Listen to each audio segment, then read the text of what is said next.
ছোটবেলায় যখন ডোরেমন দেখতাম তখন খুবই ইচ্ছে করতো একবার যদি ডোরেমনের দেশে যেতে পারতাম। আলহামদুলিল্লাহ আমি এখন সে দেশেই থাকি, আর সে দেশ আমার কাছে খুবই পছন্দ সে ছোটবেলা থেকে। কারণ এখানে সবকিছু এত পরিপাটি, এত গুছানো, মানে অ্যানিমেশন আমরা যেরকম দেখি বাস্তবেও সেম, কোনো ডিফারেন্ট নেই। মনে হয় যে জীবন্ত অ্যানিমেশন আমরা দেখতেছি, জীবন্ত অ্যানিমেশনের ভিতরে আমরা নিজেরাই আছি। জাপান হচ্ছে 2 ঋতুর দেশ। 2 ঋতুর দেশ হলো এই 1-1.5 মাসের মতো বসন্তটা থাকে, আর জাপানের এই বসন্তটা আমার কাছে খুবই ভালো লাগে। বিকজ এই সময় বিভিন্ন কালারের ফুল ফুটে থাকে, একটা তো ঘ্রাণ থাকে না, আর আবহাওয়াটা এত সুইট থাকে। আসসালামু আলাইকুম, আবার একটা নতুন ব্লগে আপনাদেরকে সবাইকে ওয়েলকাম করছি। আমি জানি আমি কিছুদিন পর পর ব্লগ আপলোড করি, আমি নিয়মিত না। গিয়েছিলাম আজকে সাকুরা ফুল দেখতে, বাট ভাগ্যটা এতই খারাপ যে সাকুরা ফুল ভালো করে দেখতে পারিনি। তার কারণ হচ্ছে বৃষ্টি চলে এসেছে। এটা হচ্ছে আমার বাসার পাশেই, 10 মিনিট লাগে এখানে আসতে। আর আমি এখানে আস্তে আস্তে অলরেডি সিটি অফিসের অ্যালার্ম বেজে গেছে, আপনারা শুনতেই পেরেছেন। 5:30 বাজতেছিল, তখন প্রায় সন্ধ্যার দিকে।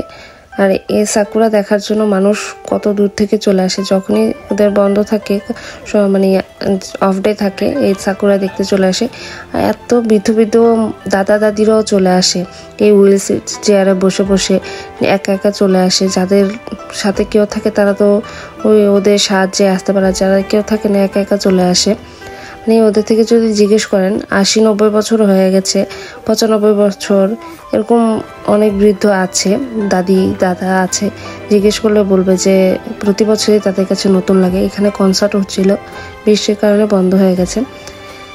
আর এই দেখেন লাইটগুলি জ্বালায় যখন এত সুন্দর লাগে। সবাই এখানে এসে খাওয়া দাওয়া করে, একটু বন্ধু বান্ধব নিয়ে, ফ্যামিলি নিয়ে আড্ডা টাড্ডা দেয়, পার্টি দেয়, আর এত ভালো লাগে। আর জাপানিজদের মাথায় এত বুদ্ধি, দেখেন একটা গাছের মধ্যে 3 কালারের ফুল ফুটেছে। মানে যে দেখে যাবেন জাপানিজদের বুদ্ধির তারিফ আপনাকে করতে হবে জাপান আসলে। আর জাপান মানেই হচ্ছে স্বপ্নের দেশ। এটা দেখেন, এগুলো সরিষা ফুলের মতো লেগেছিল, পরে দেখতেছি না সরিষা ফুলই। আর এখন লাইটগুলো অন হয়ে গেছে, যেহেতু সন্ধ্যা হচ্ছে। এই লাইটগুলো অন করার জন্য, অফ করার জন্য 2টা বৃদ্ধ দাদা আছে, আমি দেখেছি। আর এখানে সবাই ছবি তুলতেছিল, চান্স পাচ্ছিলাম না, তো কষ্ট করে তুলছি যা পারছি তা। আর এখানে স্টল দিয়েছে, ওই স্টলগুলিতে আমাদের খাওয়ার তেমন কিছু নেই। এখন দেখা যাক কি খেতে পারি, তো সেটার ভিডিও আপনাদেরকে দেখাবো, কি খাচ্ছি বা কি খেয়েছি।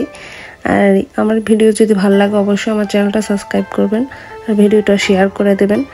আর জাপানের বিষয়ে যারা ইন্টারেস্টেড তারা কমেন্টে বলতে পারেন তাদের কেমন ভিডিও লাগবে বা দেখবেন, আমাকে বলবেন, অবশ্যই আমি ট্রাই করব।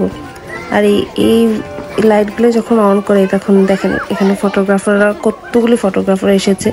এই প্রতি বছরই একই ছবি নেই, একই সব কিছু, কেন যে এমন করে জানি না। আর এখানে সব পাকিস্তানি, বাংলাদেশি সবাই এসেছে। সবাই ভালো থাকবেন, সুস্থ থাকবেন, আল্লাহ হাফেজ।